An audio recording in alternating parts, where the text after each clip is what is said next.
All right, so we're diving deep today into some really fascinating spiritual teachings. Okay. We're going to be looking at a recent Murli from the Brahma Kumaris. Sounds good. Now, for anyone who might not be familiar with what a Murli is, Yeah. it's essentially a daily message that followers believe to be like the direct words of God, Shiva. Right.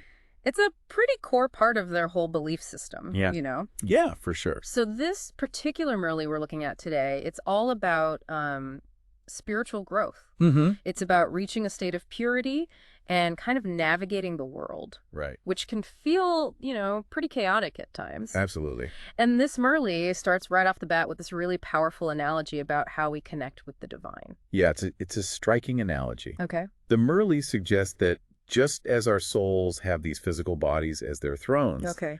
God Shiva is using the Murli speaker as his throne Interesting. to kind of get his message across. So the speaker becomes like a vessel for the divine message. Exactly. Yeah. And what I find really interesting is how this Murli emphasizes this idea of a world of siblings, Okay. right? Since all souls are considered children of God, Mm-hmm. there's this profound sense of like universal brotherhood that's central to the Brahma Kumaris worldview. That's pretty radical when you think about it. It is. I mean, it really challenges us to think beyond just our immediate families, Yeah. and recognize this shared humanity we have with like everyone. It's not even just about tolerance. It's about truly seeing everyone as your brother or sister. Exactly. But how does that actually play out in their lives? Yeah, How do they approach things like relationships or conflict if they see everyone as family? that's a great question. And it gets right to the heart of the Brahma Kumaris philosophy. Mm. The Murli talks about striving for what they call pure vision and actions. Okay. And it's about purifying your thoughts, your words, your deeds, essentially aligning yourself with that divine essence within you. And it's this continuous process of like inner transformation Okay. that they believe ripples outward and affects not just you, but your interactions with everyone around you. That makes sense in theory, but it also sounds really challenging. It is. I mean, the world is so full of distractions and temptations. Yeah. And not to mention all the conflict and negativity we face, like daily. Right. How can anyone realistically maintain that kind of purity in the midst of all that? Yeah, that's where their cyclical view of time comes in. Okay. And it's another really fascinating aspect of their beliefs. Okay. The Murli talks about souls going through this continuous cycle, Mm-hmm. moving from a state of deity to demon and back again. Wow. And they believe that right now we're in a time when souls are becoming what they call godly children, Okay. essentially returning to that original state of purity. Interesting. It's like we're all on this journey of spiritual rediscovery. Okay, so that's a pretty intriguing idea. Yeah. But like, where do we fit into this whole cycle? What does it even mean to be a godly child Yeah. in the 21st century, Yeah. especially with all the challenges we face? Yeah. That's the question this Murli really digs into. Okay. And it doesn't shy away from the practical side of things at all. Good. There's this line that really struck me when I was reading it. Okay. It says, your business is to make everyone pure. Everyone. That seems like a pretty tall order, wouldn't you say? It definitely is. Yeah. But I think the idea here is about that ripple effect we were talking about earlier. Hmm. It's not about forcing change on others, Yeah. Right. but about focusing on your own purification, Okay. on your own spiritual growth. Gotcha. The Brahma Kumaris believe that as you embody those qualities of purity and compassion, Yeah. you naturally influence those around you. Okay. It's like you become a beacon of light, Yeah. kind of drawing others towards that same state of being. So it's more about leading by example than trying to like fix everyone else. Right, exactly. But how do you even go about making someone pure? Yeah. It's not like there's a magic formula or anything. Exactly. And the Murli makes it clear that spiritual growth is a process. Mm-hmm. It's an ongoing journey that requires conscious effort. Okay. It's about refining your thoughts and actions, Yeah. peeling back the layers of negativity and conditioning that keep us from realizing our true potential. I can definitely see that. Yeah. It's like we're all works in progress, Mm. constantly striving to align ourselves with that divine spark within us. Absolutely. But the Murli uses some pretty vivid imagery to illustrate the challenges we face along the way. It does, it does. Yeah. There's one metaphor that really resonated with me. Okay. This idea of mohaki bandari, Okay. which translates to the monkey of attachment. The monkey of attachment. Okay. It's such a powerful image, isn't it? It really is. It Hmm. perfectly captures that feeling of our minds just constantly jumping around, Yeah. getting distracted by all the shiny objects and like fleeting desires in the world. It's like we all have this inner monkey that we're trying to tame. And the Merli offers some practical techniques for calming that monkey down Okay. and achieving a state of inner stability. Okay, so let's talk about those techniques. Yeah, I'm definitely interested in learning how to tame my inner primate. sure. What kind of advice does the Merli give? Well, the Merli talks about the importance of practicing detachment. Mm-hmm. It emphasizes achieving what they call ekras avastha, Okay. which essentially means reaching a state of inner calmness that's unshakable no matter what's happening around you. So it's about learning to observe the world without getting swept away by the drama and chaos. Yeah. Almost like a mindfulness practice Yeah. where you're present but not entangled in your thoughts and emotions. You've got it. Okay. The Merli even uses this really intriguing phrase, seeing everything as though you are not seeing. Wow. It's about remaining upram detached and maintaining a clear line of spiritual focus even amidst all the distractions of daily life. That's a powerful image, creating that space between you and the mental clutter. Yeah. But honestly, it sounds pretty challenging to maintain that kind of detachment when you're dealing with the everyday realities of work, Of course. relationships, and all the responsibilities that come with modern life. You're absolutely right. It's not easy. Yeah. The Merli acknowledges that this world we live in is full of challenges and temptations. Mm-hmm. In fact, it even goes so far as to describe the world as a, As what? Quick, don't leave me hanging. well, the Merli uses the word kabristan, Kabristan. a graveyard. A graveyard, okay. Pretty stark image, isn't it? It is. Yeah. But why a graveyard? Yeah. What does that metaphor tell us about how the Brahma Kumaris view the world? That's what I find so fascinating about this Merli. Okay. It challenges us to look beyond the surface and see the world through a different lens. Mm-hmm. The idea of the world as a graveyard is a powerful reminder that That we're surrounded by spiritual decay, that we're living in a place that's been consumed by negativity and a sense of disconnection from our true self. exactly. Yeah. But there's another layer to this metaphor that I think is really important. Okay. The Merli doesn't just leave us with this bleak image of the world as a graveyard. Mm-hmm. It also talks about this kabristan, this graveyard transforming into a paristan, a paradise. Okay. It's like this image of hope and renewal emerging from a place of decay.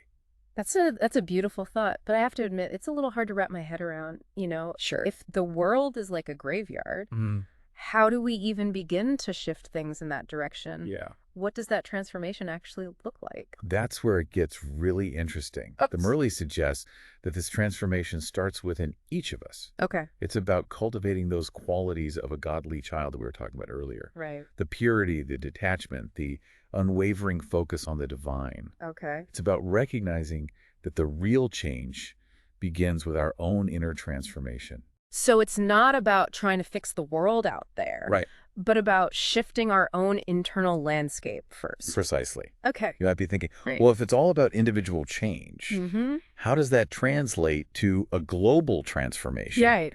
How does one person's spiritual growth really make a difference in a world full of so much suffering and chaos? That's definitely a question I'm grappling with. Yeah. It can feel overwhelming sometimes. Like Yeah. one person's efforts are just a drop in the ocean. I hear you. Yeah. But remember that idea of a world of siblings, Right. that interconnectedness that's at the heart of the Brahma Kumaris' beliefs. Mm-hmm. They believe that as we individually purify our thoughts, words, and actions, Okay. it creates a ripple effect. Okay. It's like each act of kindness, each moment of compassion, Yeah. each decision to choose love over fear Right. sends out a wave of positive energy that impacts not just ourselves, but the people around us. Mhm. So it's like those individual ripples of transformation eventually create a wave that can shift the entire ocean. That's a great way to put it. Yeah. It's about recognizing that we're not isolated individuals, but part of a larger web of life. Mm. Our thoughts, our actions, our energy all contribute to the collective consciousness. Right. And as more and more people choose to align themselves with the divine, with those qualities of purity and love, the energy of the whole planet begins to shift. Okay, I'm starting to see how those pieces fit together. Good. But the Murley also mentions some specific techniques for achieving that inner transformation, right? It does. It's not just about hoping for the best. Yeah. There are actual practices we can engage in to cultivate those qualities of a godly child. You're absolutely right. Okay. Remember that phrase, seeing everything as though you are not seeing. Mm-hmm. That's one of the key practices the Murley highlights. That's the one that really caught my attention earlier. Mhm. It sounds a lot like mindfulness, Mm. which I've been dabbling in lately. Is there a connection there? There are definitely parallels. Okay. Mindfulness is all about cultivating a state of present moment awareness, observing your thoughts and feelings without judgment. Yeah. And this practice from the Murlis seems to take it a step further, Okay. encouraging us to observe the world around us with a sense of detachment, to witness events without getting swept away by the emotional drama. Okay. It's about maintaining that clear line of spiritual focus that we were talking about earlier. It's like learning to become an observer of life rather than getting caught up in the whirlwind of it all. Yeah, exactly. But how do you actually practice that? Right. I mean, it's one thing to say be detached, but it's another thing to actually do it when you're faced with real life challenges and difficult emotions. You're right, it's not always easy. Yeah. But the Murley offers some practical guidance. Okay. For example, it talks about becoming aware of the monkey of attachment. Oh, yeah, that inner monkey. We were Yeah. just talking about that earlier. I think we all have one of those little guys causing mischief in our minds. Exactly. Yeah. And the Murley suggests that by becoming aware of those mental monkeys, Okay. by recognizing the patterns of attachment and desire, we can start to loosen their grip on our thoughts and actions. Okay. It's about cultivating a sense of inner stillness and choosing to focus our attention on what truly matters. So it's like training our minds to focus on the things that nourish our souls Yeah. rather than getting distracted by all the fleeting pleasures and anxieties of the world. That's a beautiful way to put it. Yeah. It's about recognizing that true happiness and fulfillment come from within, from aligning ourselves with our divine essence, Right. rather than chasing after external things. That makes a lot of sense. Yeah. But if we're all supposed to be these pure, detached beings, how do we deal with the messiness of human relationships? I mean, we're not robots. We have emotions. Correct. We have desires. Of course. We get hurt.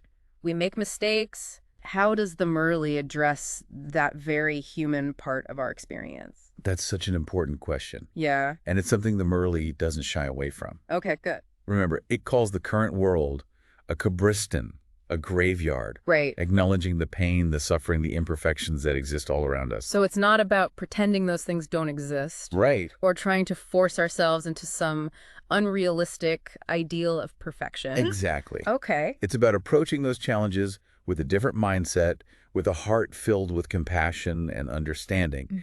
It's about recognizing that even in the midst of the graveyard, there are seeds of hope and transformation waiting to sprout.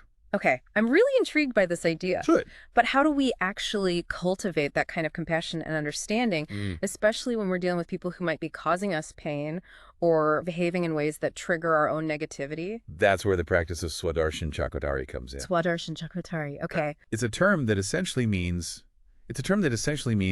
one who spins the wheel of self-realization. One who spins the wheel of self-realization. Yeah, it's about becoming deeply aware of your true nature, Okay. your essence as a soul. The Brahma Kumaris believe that as we connect with that inner divinity, Yeah. we naturally start to see the divinity in others, Okay. even in those who might be challenging us. So it's like that saying, hurt people hurt people. Right. If we can recognize that everyone is on their own journey dealing with their own inner struggles, it might be easier to approach them with compassion rather than judgment. Exactly. The Murli reminds us that everyone is a soul, a child of God, Yeah. regardless of their actions. Right. This practice of Swadarsan Chakratari is about tapping into that deep well of understanding and recognizing the interconnectedness of all beings. That's a powerful shift in perspective. It is. But, even if we can cultivate that compassion on an individual level, Yeah. the world still faces so many systemic issues. Right. Of course. Poverty, injustice, conflict. Right. The list goes on. Yeah. How can this kind of inner transformation really address those larger problems? It can feel like a drop in the ocean sometimes. It's true. The world is full of complex challenges. Yeah. But the Brahma Kumaris believe that as more and more individuals undergo this inner transformation, Okay. it creates a collective shift in consciousness. Okay. Remember that ripple effect we were talking about? Mm-hmm. As we individually choose love over fear, compassion over judgment, Right. and peace over conflict, Yeah. those choices resonate outward, influencing our families, our communities, and eventually the world at large. So it's like those individual drops of transformation eventually create a wave of change that can impact the entire ocean. Precisely. Yeah. The Murli reminds us that we are not just observers of this world. Yeah. We are active participants. Yeah. We have the power to choose how we show up, how we interact with others, Yeah. and how we contribute to the collective energy. But I love that it's empowering to think that our individual choices can actually make a difference in the grand scheme of things. Yeah. But let's be honest, sometimes it's hard to stay hopeful Yeah. when we see so much negativity in the world. Sure. How do we maintain that faith in the possibility of transformation when things seem so bleak? That's where the Brahma Kumaris' cyclical view of time comes in. Okay. They believe that we're in this transitional phase, the confluence age, Right. a time of great upheaval, but also incredible opportunity for spiritual growth. They see it as a time when souls are waking up, remembering their true nature, and choosing to align themselves with the divine. So even though things might feel chaotic and uncertain right now, Yeah, there's a sense that we're moving towards something better. exactly. The Brahma doesn't give specific predictions or timelines, Okay. but it encourages us to trust in the process of transformation. Right. It's like we're in the messy middle of a cosmic makeover. Okay. The old structures and systems are crumbling, making way for something new and more beautiful to emerge. That's a great analogy. Yeah. But if this new world is supposed to be a paradise, Yeah. why does it feel like things are getting worse, not better? Yeah. I mean, we've got climate change, political polarization, social unrest, the list Yeah. goes on. You're right. The world is facing some serious challenges. Yeah. And the Murli doesn't sugarcoat that. Okay. Remember, it calls the current world a Kabristan, a graveyard, acknowledging the pain and suffering that exist. Right. But it also reminds us that this is not the end of the story. Okay. This graveyard is actually transforming into a parastand, a paradise. Huh. It's just that the transformation isn't an overnight process. It takes effort, patience, and a willingness to face the darkness head on. So it's not about ignoring the problems or pretending everything is fine, Right. but about approaching them with a different mindset. Exactly. A mindset rooted in spiritual awareness and compassion. Precisely, the Murli suggests that by cultivating those qualities of a godly child, Okay. the purity, the detachment, Yeah. the unwavering focus on the divine, we become better equipped to navigate these challenges. Okay. We become beacons of light, radiating love and understanding into a world that desperately needs it. I love that image of becoming beacons of light. Yeah. It's so inspiring. It is. But I have to admit, I still have moments of doubt. Sure. Is it really possible for individual transformation to lead to such a profound shift on a global scale? It can feel like such a huge undertaking. It is a huge undertaking. Yeah. But the Murli encourages us to have faith. Okay. It reminds us that we are not alone in this journey. Right. Countless others are waking up, choosing love, and working to create a more beautiful and just world. And when we join forces, when we align our hearts and minds towards a common purpose, Yeah. our collective energy becomes a powerful force for change. That's really encouraging. It is. It's like that saying, when we all shine our light, we illuminate the world. Exactly. And the Murli is an invitation to shine our light as brightly as we can, to trust in the power of transformation, Yeah. and to have faith in the inherent goodness of humanity. This has been such a fascinating deep dive.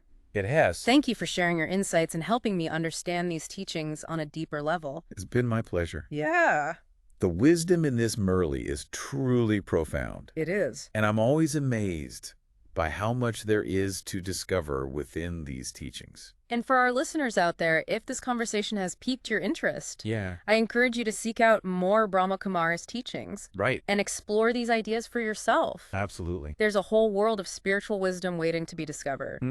Who knows, maybe by embracing these qualities of a godly child, we can all play a part in transforming this graveyard into a paradise. I like that. Yeah. Transforming the graveyard into a paradise. Yeah. What a beautiful aspiration. Until next time, keep diving deep, my friends.